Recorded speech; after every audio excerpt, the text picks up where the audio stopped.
Hello and welcome to our wrestling perspective. If you like what you see, give it a thumbs up. If you don't like what you see, give it a thumbs down. If you're a supporter of the bar, give it to the side. All jokes aside, in the famous words of Coke, sub it cousin. This video is reviewing Japanese wrestling's version of WrestleMania. My mate even went overseas to see it. I'm still yet to go overseas. New Japan Professional Wrestling presents Wrestle Kingdom 13. In this, we saw this was the big payoff. This was the end of the Elite, the rise of LIJ. Let's kick it all off with the first match. To kick off Wrestle Kingdom 13, it wasn't one of those battle royals over the top. No, it wasn't. We saw the first match to be kicked off, none other than a 5-way, 6-man number one contender qualifier for the never open weight tag team championships. In this match, we saw the team of the Elite at that time: Chase Owens, the Tokyo Pimp, and Hangman Page. In the next team, we saw Best Friends and Hiraki Goto. In the next team, we saw Suzuki-gun, and representing Suzuki-gun, Suzuki himself, Minoru Suzuki, and the Killer Elite Squad in Davey Boy Smith Jr. and Lance Archer. Also in the team, we saw none other than the most violent players in Tagachi himself, Togi Makabe, and none other than Toru Yano. And the last but not least, the final team of Yuji Nagata, Jeff Cobb, and David Finlay. What a way to kick it off. I did like the whole battle royal going on, a whole bunch of new people in it.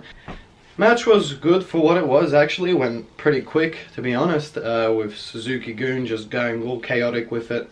Then we saw Elite get eliminated pretty quick, which was the first detail within a night of the end of the Elite. Basically, whole match went so quick. It was right for what it was. Teams were half decent, and it's always good seeing Yuji Nagata come back. For the second match, we saw the Never Openweight Championship get defended by none other than Kota Ibushi, the Golden Star, up against the aerial assassin, Will Ospreay. This match, my Lord Jesus Christ, it was hard-hitting flips. He had everything that a Never Openweight Championship match usually doesn't, but it's really good seeing Will Ospreay getting taken serious, and what a match to put him in. Kota Ibushi, Will Ospreay. You had Kota Ibushi even getting knocked out at one point. We're still figuring out what actually did it, but supposedly the kick to the side of the head did the kayfabe or legit knockout. Either way, I'm happy with the results. The only thing that got me bugged on, like, he didn't really need the finishing move at the very end. He was already KO'd, knocked out. Why not pin him? But he just added that anticipation, added that whole atmosphere that Will Ospreay is here to be taken serious.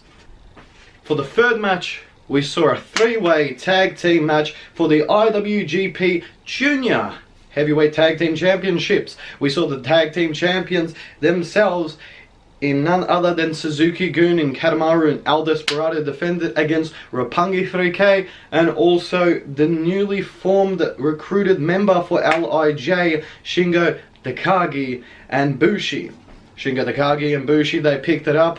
They were a dominant tag team, but they didn't pick up that World Tag League. No, that was none other than Roppongi 3K. I honestly thought Roppongi 3K were going to get it, but there was a reason why they weren't pinned. LIJ, Roppongi 3K in the future, I wouldn't mind that. It was a good tag team match, great match, and so far, so good. Third match in, I'm pretty happy. For the fourth match, we saw the Revolution Pro British World Heavyweight Championship get defended by none other than the Stone Pitbull Tomohiro Ishii himself, up against You Will Just Tap Out. Taka, he's accompanying none other than the Technical Wizard himself, Zack Sabre Jr. Zack Sabre Jr. overcame this. It was another hard-hitting match, and it's always good to see Zack Sabre Jr. in a match representing a British belt. It was good to be on the card. It was good for what it was. Fourth match, I'm still happy. And this also would be the first Uprise win for Suzuki-gun. And Zack Sabre Jr., he's pretty decorated at this point, because for Revolution Pro, he is now a double champion. Not only making it good for that promotion, making it good for Zack Sabre Jr. At this point, we are now halfway through the card, with the 5th match being another 3-way tag team matchup, but this time it's for the IWGP Heavyweight Tag Team Championships, where the heavyweights came to play. We saw none other than the defending champions themselves in the Gorillas of Destiny, Tama Tonga and Tangaloa, up against the Young Bucks in Matt and Nick, up against the World Tag League winners themselves, LIJ in Sonata and Evil. This match was fantastic. It's also the farewell match for the Young Bucks. This was their last match for New Japan Professional Wrestling. Also another big loss for Elite. I can't say that I'm angry at this point. LIJ is looking strong at this point, so you've got a stable leading, you've got a stable falling. Also with the other team in a Gorillas of Destiny, they didn't seem like they lost too much, because they are also the never 6-man tag team champions. So they walked in double champions, but they didn't bring the other belts with them, knowing that they were going to lose. It didn't look strong that they still had the 6-man. But either way, I'm happy with the ending. That massive payoff, them holding the trophies, Evil and Sonata, and them holding the belts. What a way to end it. For the 6th match, we saw a rematch for the IWGP United States Championship. We saw the champion in himself, Cody, accompanied by his bionic beauty, his wife, Brandy Rhodes, up against Juice Robertson. What a rematch we saw, with Juice Robertson picking up that win, becoming the first ever 2-time United States champion for the IWGP and for New Japan Professional Wrestling by itself, building Juice Robertson up as a serious heavyweight, but also another downfall for the Elite for that night. For what it was alright, just like the last encounter, but this time it was a bit more overcoming. It was that good feeling for when Juice Robertson actually won the belt back.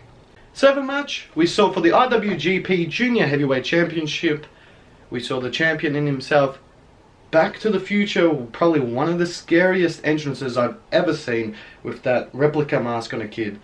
Kushida up against the Bone Soldier, It's a Reborn, Taiji Ishimori. This match was fantastic, and even seeing Bone Soldier get that win, which is another uprise for another stable, we saw that Bullet Club rise with Bone Soldier. It was very good. Now he is now a double champion. There's no stopping the Bone Soldier. And for Kushida, could this be a new door open? We're going to find out. In the 8th match, probably one of the biggest stories going on, none other than Switchblade Jay White, accompanied by Gato, up against Kazuchika Okada, the Rainmaker Balloon Maker. This match had a whole lot leading up to it. We saw Switchblade eventually joining the BC OGs, or just named the Bullet Club, and also Gato turned on Kazuchika Okada. This all unfolded in front of our eyes, and also we saw none other than the Switchblade overcome the odds and beat one of the company's biggest aces, Kazuchika Okada. It's just the uphill now, straight for Jay White. He's got his eyes now straight on the heavyweight championship. What can we do? It's the rise of Jay White. Brave with the Switchblade. For the semi-main event, the irony. Last year, Chris Jericho, he was saying there is 2 main events. It is 2 main events when he feuded, none other with Kenny Omega for the IWGP Intercontinental Championship. And it was at this point, no, it was like there's no 2 main events. But then coming up on Twitter, he's like, there's 2 main events, because he was in the semi-main event. And it was for the Intercontinental Championship itself. It was Chris Jericho defending his belt up against the leader of Los Ingobernables, the Hop-On, in Tatsuya Naito. Fantastic match. Great for the payoff. Naito finally grabbing that belt again. Also treating it like a piece of shit when he was grabbing it and walking it down. Chris Jericho still has it. Also, Chris Jericho losing the belt. Could this mean something? We saw that it meant something. Now let's see what actually comes out of it. And Naito, who will be his next challenger. Also for that 9th match, when Naito won the Intercontinental Championship, LIJ, they all took gold. Tag team, and Intercontinental.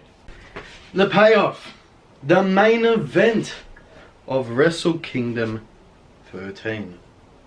Yeah, the G1 winner himself in Hiroshi Tanahashi, Go Ace, the air guitar player, up against one member of the Elite, the Cleaner, Change the World, one of the Golden Lovers, Kenny Omega, for the IWGP Heavyweight Championship of the world.